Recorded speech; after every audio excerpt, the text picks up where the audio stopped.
ঘড়িতে এখন বাজে সকাল 6:20। বরের মর্নিং শিফট যেহেতু এখন চলছে, তো সেহেতু বর গেল ডিউটিতে, আমি গেটটা দিয়ে ভেতরে চলে আসলাম। সকাল সকাল ওয়েদারটা কত সুন্দর, রোদ ঝলমলে আকাশ, রোদের তাপটাও খুব বেশি আর গরমটাও খুব প্রচণ্ড পড়ে গেছে এদিকে। এখানে শীতকালে ঠান্ডার সময়টা এখানে তো ঠান্ডাই পড়ে না, সেই জন্য মনে হয় গরমটা খুব তাড়াতাড়ি বুঝি চলে আসলো। হ্যালো বন্ধুরা, তোমরা সবাই কেমন আছো? আশা করি ভালো আছো। আমিও ভালো আছি, সুস্থ আছি। আর সবাইকে জানাই গুড মর্নিং। সকালে ঘুম থেকে উঠে ব্রাশটা করে নিলাম। ব্রাশ করে নিয়ে এবারে ফ্রিজটা খুলে মাছটাকে বরফ ছাড়াতে দেওয়ার জন্য বার করে নিচ্ছি।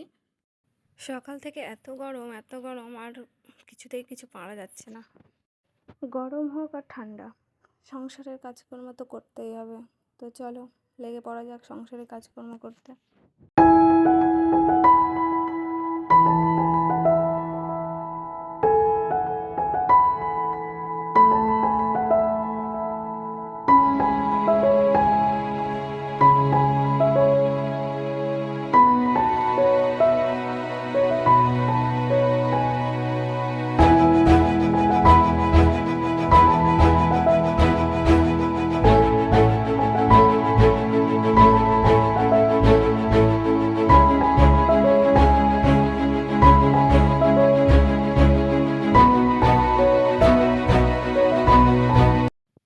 আজ 2 রকমের মাছ রান্না হবে, তাই ফ্রিজ থেকে বার করে তখনই তো জল দিয়ে ভালো করে ভিজিয়ে রেখেছিলাম।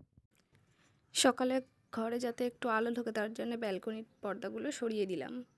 সরিয়ে দিয়ে চলে আসলাম আমি আমার বেডরুমের ব্যালকনিতে কিছু জামা কাপড় আছে, সেগুলো ভাঁজ করার জন্য সব ঘরে ঢুকিয়ে নিলাম। দিয়ে তোমার জামা কাপড়গুলো ভাঁজ করতে হবে। জামা কাপড়গুলো ভাঁজ করে নিয়ে বিছানাটাকে সুন্দর করে গুছিয়ে নিই। ভালো করে গুছিয়ে রাখলে সুন্দর করে দেখতেও বেশ ভালো লাগে। তাহলে সবাই দেখতে থাকো, চলো।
দিকটাকে সুন্দর করে গোছানো থাকলে মনে হয় ঘরটাই খুব সুন্দর হয়ে ওঠে। বাকি সব কিছু অগোছালো থাকলেও ঘরটা অতটা অগোছালো মনে হয় না। ঘরটাকে ভালো করে ঝাড় দিয়ে পরিষ্কার করে নিয়ে ঘরটাকে ভালো করে মুছে নিতে হবে। আমার বর যতক্ষণ রুমে থাকে ততক্ষণ আমার ঘরটা গোছানো থাকে না, সব কিছুই এলোমেলো করে দেয়, জায়গার জিনিস জায়গায় রাখে না, এদিক সেদিক ছড়ানো ছিটানো থাকে। তাই যখন ও ডিউটি চলে যায় তখন চেষ্টা করি ঘরটাকে সুন্দর করে গুছিয়ে রাখার।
সংসারের কাজকর্ম যত তাড়াতাড়ি করা যাবে ততই যেন ভালো।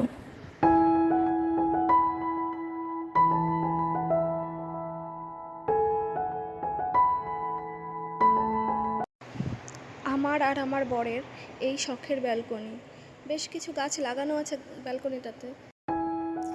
বর যখন রুমে থাকে তখন গাছগুলোতে বরই জল দেয়।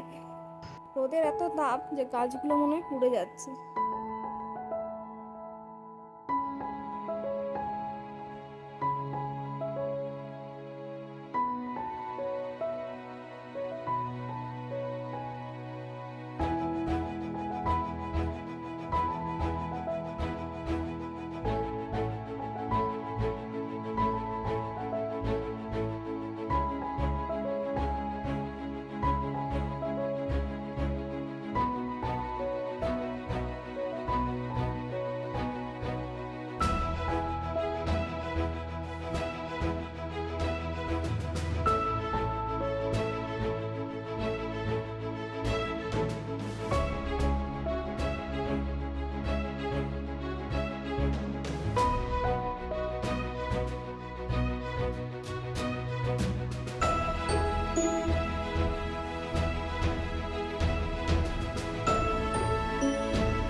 পুরো ঘরটা ভালো করে পরিষ্কার পরিচ্ছন্ন করে নিয়ে এবার স্নান করার পালা।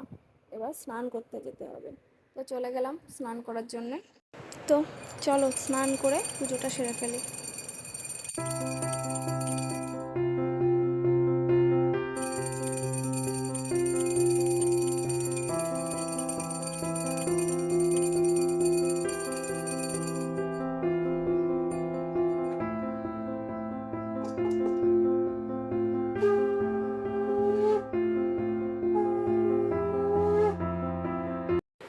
বন্ধুরা, তোমরা দেখতেই তো পেলে আমি পুজো দিচ্ছি, পুজো করছি।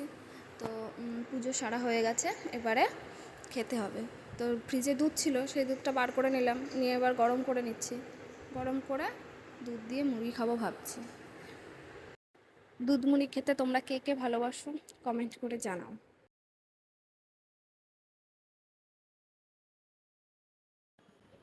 চালটাকে ভালো করে ধুয়ে নিচ্ছি, ধুয়ে নিয়ে এবার ভাতটা বসিয়ে দেবো, বসিয়ে দিয়ে তারপরে মুড়ি খাবো।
তোমরা তো দেখতেই পেলে, যখন চালটা ধুয়ে রেখেছিলাম তারপরে দুটো আলুও ছাড়িয়ে রেখে দিয়েছিলাম ভাতের সঙ্গে সিদ্ধ দেবো বলে।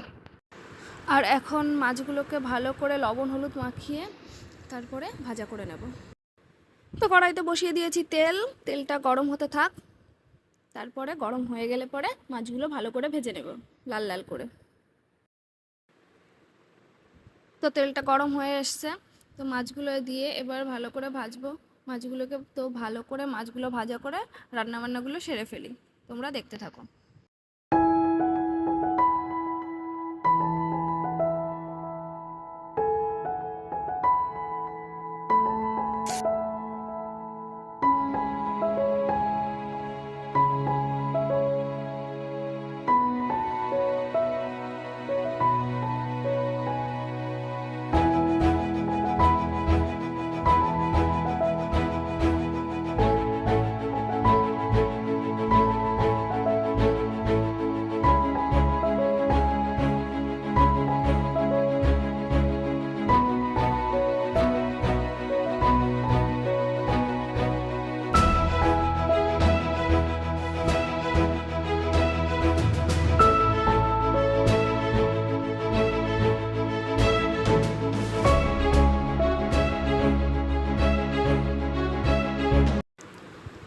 তো রান্নাবান্না আমার সব কমপ্লিট হয়ে গেছে। আর সকালে ভিজিয়ে রেখেছিলাম একটু ঘুগনি বানাবো। ঘুগনিটা এখন বানাবো না, ঘুগনিটা বানাবো রাতে। আর এখানে যে বোতলগুলো খালি হয়েছিল সেই বোতলগুলোতে জল ভরে নিচ্ছি, ফ্রিজে রাখা হবে। আর যা গরম পড়েছে, ঠান্ডা জল ছাড়া খাওয়াই যাচ্ছে না।